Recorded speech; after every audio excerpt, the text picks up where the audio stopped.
Hare Krishna, Krishna Krishna, Hare Hare, Hare Rama. Please repeat. Anudvega karam vakyam satyam priya hitang chayat swadhyayabhyasanang chaiva vanmayang tapa uchyate. Anudvega karam, not agitating. Vakyam, words. Satyam, truthful. Priya, dear. Hitam, beneficial. Cha, that's right. Cha, also. Yat, which. Svadhyaya, of Vedic study. Abhyasanam, practice. Cha, also. Eva, certainly. Vakmayam, of the voice. Tapa, austerity. Uchyate, is said to be. Please repeat. Austerity of speech consists in speaking words that are truthful, pleasing, beneficial, and not agitating to others. And also in regularly reciting Vedic literature.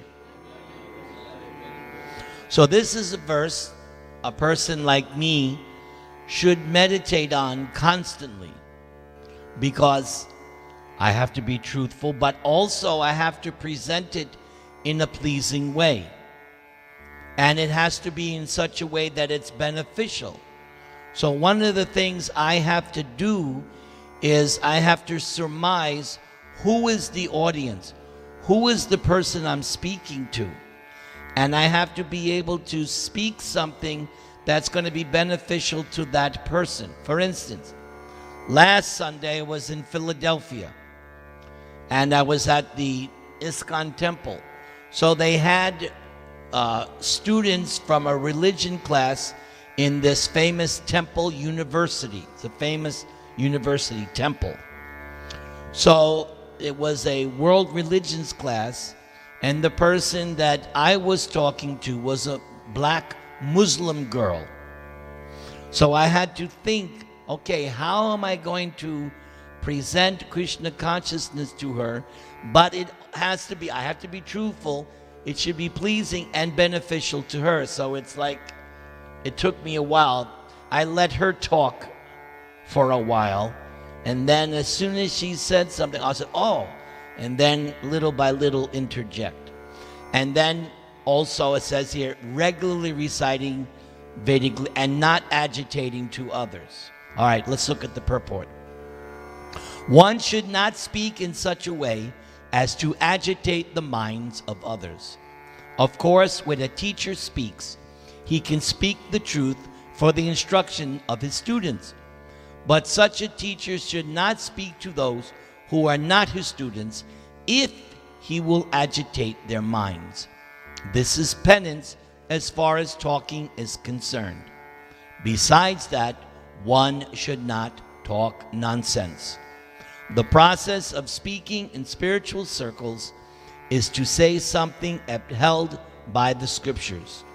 One should at once quote from scriptural authority to back up what he is saying. And if you read Chaitanya Charitamrita, that's exactly what Lord Chaitanya does every time. He'll make a statement and then immediately quote from the Vedas. That was the standard Lord Chaitanya set. One should at once quote from scriptural authority to back up what he is saying. At the same time, such talk should be very pleasurable to the ear.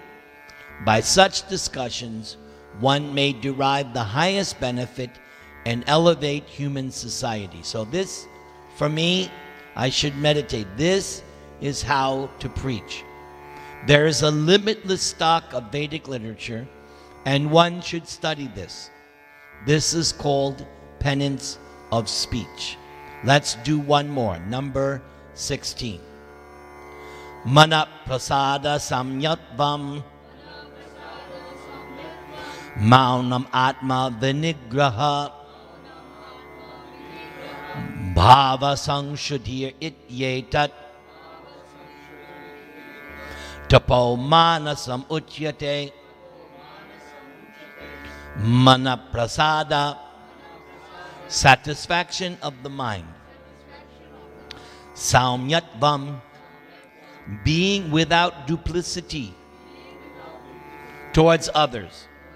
Maunam, gravity. Atma, of the self. Vinigraha, control. Bhava, of one's nature. Sangshuddhi, purification. Iti, thus.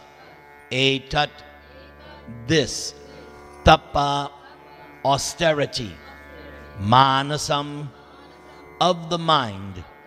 Uchyate, is said to be. Please repeat.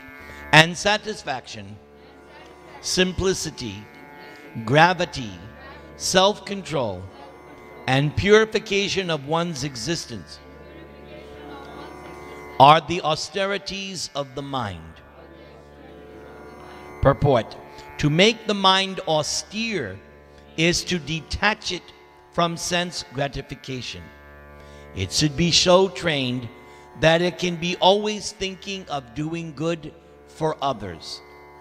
The best training for the mind is gravity in thought. One should not deviate from Krishna consciousness and must always avoid sense gratification. To purify one's nature is to become Krishna conscious. That, my friends, is a very important sentence. To purify one's nature is to become Krishna conscious. In other words, you don't have to change who you are. You all have a personality. You all have a certain nature, same as me.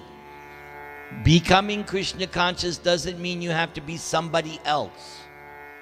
No, you take your nature, you take your personality, but make it Krishna conscious. That's the essence. You just have to do that. Satisfaction of the mind can be obtained only by taking the mind away from thoughts of sense enjoyment. The more we think of sense enjoyment, the more the mind becomes dissatisfied.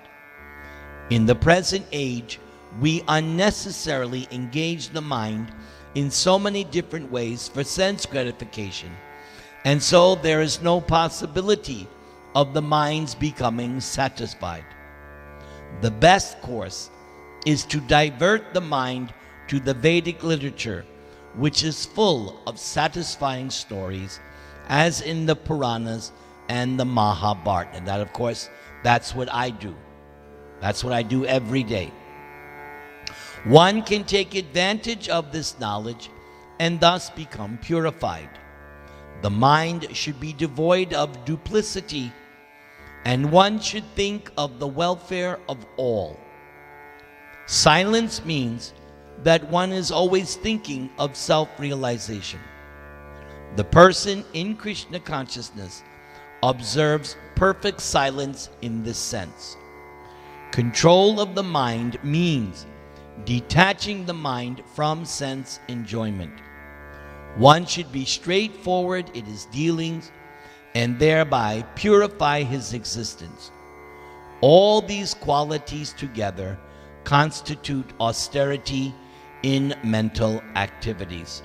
Hare Krishna, Krishna Krishna, Hare Hare, Hare Rama, Rama Rama. Krishna Kumar Das, are you here?